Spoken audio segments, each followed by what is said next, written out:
Good morning, students. Today we will discuss the topic Computer Memory Lesson 4. Computer memory. Try your hand at what is computer memory, types of computer memory. In this chapter, you will be able to learn computer memory and types of computer memory.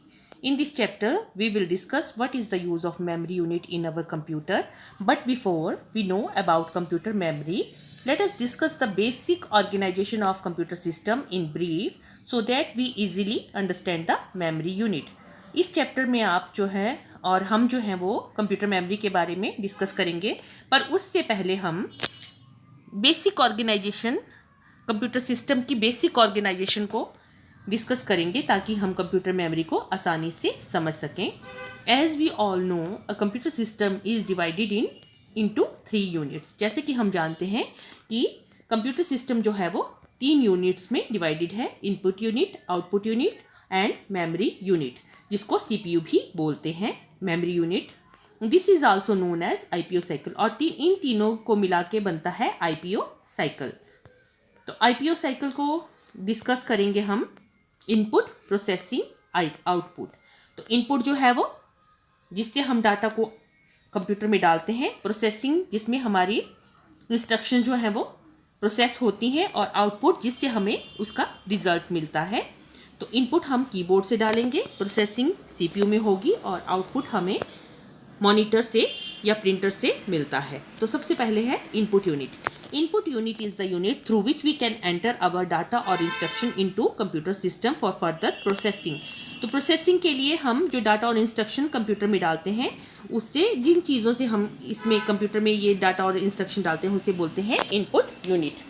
For entering our data, we use many input devices like keyboard, mouse, joystick, scanner, etc. तो input डालने के लिए हम कई तरह के devices का इस्तेमाल करते हैं, जैसे कीबोर्ड है, माउस है, जॉयस्टिक है. ये है हमारा कीबोर्ड, ये जॉयस्टिक, और ये है हमारा स्कैनर, और ये माउस. नेक्स्ट है अब हमारा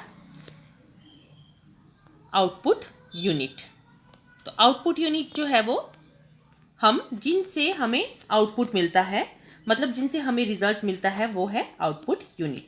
output unit is use to display the result on the monitor after processing. और आउटपुट हमें प्रोसेसिंग होने के बाद मॉनिटर पे प्राप्त होता है. However the result will be shown in the form of soft copy और हार्ड कॉपी. तो हार्ड कॉपी में भी रिजल्ट मिलता है हमें और सॉफ्ट कॉपी में भी रिजल्ट मिलता है. For taking output we use output devices. तो इनके लिए हम कुछ डिवाइसेस का यूज़ करते हैं जिससे हमें आउटपुट मिलता है. जैसे मॉनिटर है, मॉनिटर में हमें सॉफ्ट कॉपी के रूप में आउटपुट मिलता है और प्रिंटर में हमें हार्ड कॉपी के रूप में आउटपुट मिलता है. स्पीकर्स से हमें साउंड मिलती है और वेब कैमरा से हमें फ़ोटोज़ यानी कि हम कंप्यूटर में डाल सकते हैं. तो वो है हमारे इनपुट डिवाइसेस. अब है हमारा memory unit. Now to understand about the memory unit we will discuss about the basic block diagram of CPU. तो मेमोरी यूनिट को समझने से पहले हमें सीपीयू की बेसिक जो ब्लॉक डायग्राम है उसे समझना जरूरी है. तो सबसे पहले हम सीपीयू की बेसिक जो डायग्राम है उसे समझेंगे. Memory of storage unit. तो यहाँ से मेमोरी जो है वो स्टोरेज यूनिट में यहाँ स्टोर होती है. यहाँ पे इनपुट है, इनपुट यूनिट है, इस तरफ आउटपुट यूनिट है, बीच में कंट्रोल यूनिट है. और जैसे मेमोरी कंट्रोल यूनिट को जाती है, कंट्रोल यूनिट से अर्थमेटिकल लॉजिक यूनिट को जाती है, और अर्थमेटिकल लॉजिक यूनिट जो है वो कंट्रोल यूनिट को दोबारा मेमोरी को भेजता है और मेमोरी जो है वो स्टोरेज यूनिट में स्टोर होती है. इनपुट, हमारा इनपुट कीबोर्ड माउस से डाला जाता है और इनपुट जो है कंट्रोल यूनिट में जाता है.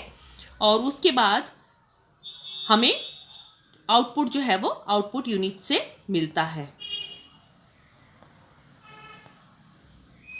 सीपीयू क्या है? तो we have already discuss about input unit and output unit. Now the CPU mainly has 3 components. अब सीपीयू के 3 कंपोनेंट्स होते हैं: memory unit, arithmetic and logical unit और कंट्रोल यूनिट. मेमोरी यूनिट का शॉर्ट फॉर्म है MU, ALU arithmetical and logic unit and CU control unit. तो memory unit, the memory unit is the main primary storage unit of computer. तो main storage unit जो है वो memory unit होता है. It stores data and instruction when we enter data through input unit. तो और जब भी हम इनपुट यूनिट से कोई भी डाटा डालते हैं तो वो मेमोरी यूनिट में डाटा स्टोर होता है। In memory unit data can also be stored permanently for future reference. और मेमोरी यूनिट में डाटा जो है वो परमानेंटली भी स्टोर किया जा सकता है। Thank you students. अगले कॉन्सेप्ट के लिए हम अगले वीडियो में मिलेंगे। Thank you and have a nice day. Thank you.